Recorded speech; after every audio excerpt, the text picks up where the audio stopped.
अस्सलाम वालेकुम स्टूडेंट्स। आज का हमारा टॉपिक है लॉ ऑफ ग्रेविटेशन। ये टॉपिक पेपर के लिए बड़ा इम्पॉर्टेंट है और ये पेपर में इस तरह वो पूछ सकते हैं स्टेट लॉ ऑफ ग्रेविटेशन। अगर लॉन्ग क्वेश्चन आपने सारा लिखना है या वो शॉर्ट क्वेश्चन में भी पूछ सकते हैं कि हमें F equal to G m1 m2 divide by डी2 ड्राइव करके दे दें। सही है, तो अब हम इसे रीड करते हैं। पहले इसका ये लॉ क्या है हम पहले ये पढ़ लेते हैं। Everybody in the universe attract every other body with the force which is directly proportional to the product of their masses and inversely proportional to square of the distance between their center। अब ये जो boxes में definition है या rule या law ये आपने as it is याद करने होते हैं। अब मैं थोड़ा आपको एक्सप्लेन करता हूँ ये क्या लिखा है। इन्होंने लिखा है कि दो बॉडीज़ हैं वो आपस में अट्रैक्ट हो रही हैं।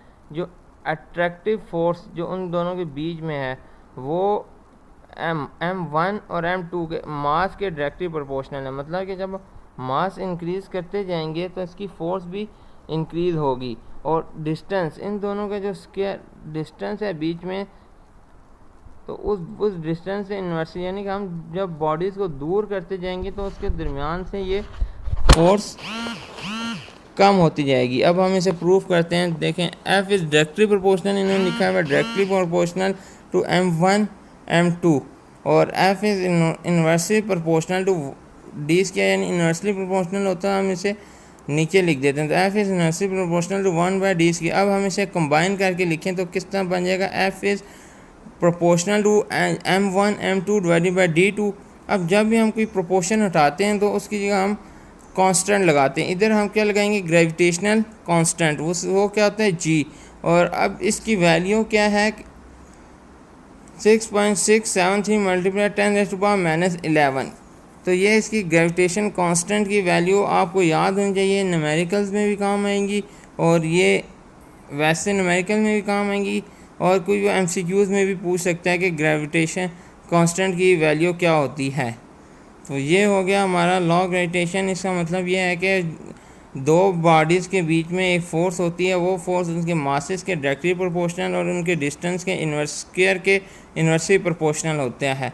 ये लॉ आपने एज इट इज़ जो बॉक्स में इसका लॉ लिखा हुआ एज इट इज़ याद करना है। एक्सप्लेनेशन ये मैंने आपको बता दिया। अब नीचे चलते हैं, लॉ ऑफ के वो कहते हैं लॉ, नेक्स्ट टॉपिक है law of mass, law of gravitation and Newton third law of motion.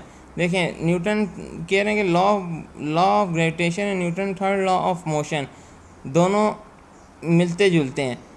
अच्छा, अब इसके लिए हमें पहले तो एक चीज़ पता होनी चाहिए कि जिन दो चीज़ों को हम आपस में कंपैरिजन करने या देखने जा रहे हैं एक जैसी हैं, तो उसके लिए हमें सबसे पहले ये पता उन दोनों चीज़ों के बारे में पता होना चाहिए। लॉ ऑफ ग्रेविटेशन तो हमने पढ़ लिया अभी। नेक्स्ट चीज़ क्या, law of third law of motion. Third law of motion क्या कहते हैं कि every action has its opposite reaction, यानी कि हर एक्शन का कोई ना कोई रिएक्शन होता है। इसी तरह अब ये लॉ ऑफ ग्रेविटेशन क्या है, एक फोर्स है m1 फोर्स लगा रही है m2 पे, जब और फिर वही m2 फोर्स लगा रहा है m1 पे, तो यहाँ जो m1 फोर्स लगाएगा उसे एक्शन फोर्स, जो वापस m1 पे लगाएगा उसे कहेंगे रिएक्शन। तो इसीलिए ये भी कह सकते हैं कि लॉ ऑफ ग्रेविटेशन और Newton third law of motion की को भी बेस बना के कह सकते हैं कि लॉ ऑफ ग्रेविटेशन में Newton third law of motion भी यूज़ हो रहा है। अब इसके बाद हम एक 5.1 एक न्यूमेरिकल करते हैं। अच्छा, ये जो चैप्टर 5 है इसके जो न्यूमेरिकल भी उतने ही इम्पोर्टेंट है जितनी इसकी थ्योरी है। क्यों कि वो पार्ट ए में आपसे ये कोई लॉ पूछ लेगा, लॉ ऑफ ग्रेविटेशन पूछ लेगा, या वो आपसे लॉ या वो फिर आपसे मास ऑफ अर्थ पूछ लेगा। नीचे साथ ही वो जो फार्मूले हैं उस फार्मूलों को यूज़ होते हुए जो न्यूमेरिकल हैं, साथ ही वो बी पार्ट में आपसे न्यूमेरिकल पूछ लेगा। तो न्यूमेरिकल भी आपके लिए इतना ही इंपॉर्टेंट है। आइए हम ये न्यूमेरिकल करते हैं। पहले तो हमें ये न्यूमेरिकल पढ़ें। क्या जी, 2 lead sphere each of mass दिए में केजी में दोनों के 1000 साथ ही and their centre distance between their centre is 1 metre. इनकी डिस्टेंस भी दिया हुआ है। फॉर फाइंड हमने बस ग्रेविटेशनल फोर्स फाइंड करनी है। अच्छा देखें, आप जितना खूबसूरती से पेपर करेंगे एग्जामिनर को चेक करने में उतना मज़ा आएगा। देखें, आप सबसे पहले वो चीज़ लिखें न्यूमेरिकल में जो आपको गिवन है। आपको M1 दिया है 1000 kg, M2 दिया है 1000 kg और डिस्टेंस दिया है 1 मीटर।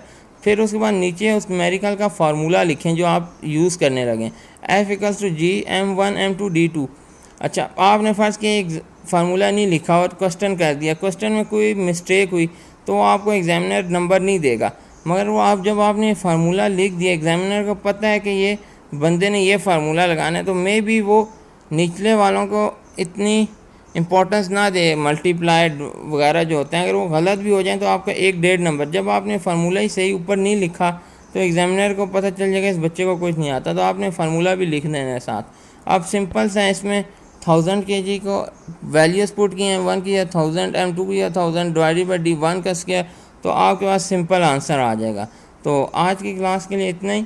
आपने लॉ ऑफ ग्रेविटेशन को अच्छे से याद करना है और ये देख लेना कि लॉ ऑफ ग्रेविटेशन के और थर्ड लॉ ऑफ मोशन थोड़ा बहुत जो फोर्सेस हैं वो मिलती जुलती हैं। उसके बाद एक ये न्यूमेरिकल है। थैंक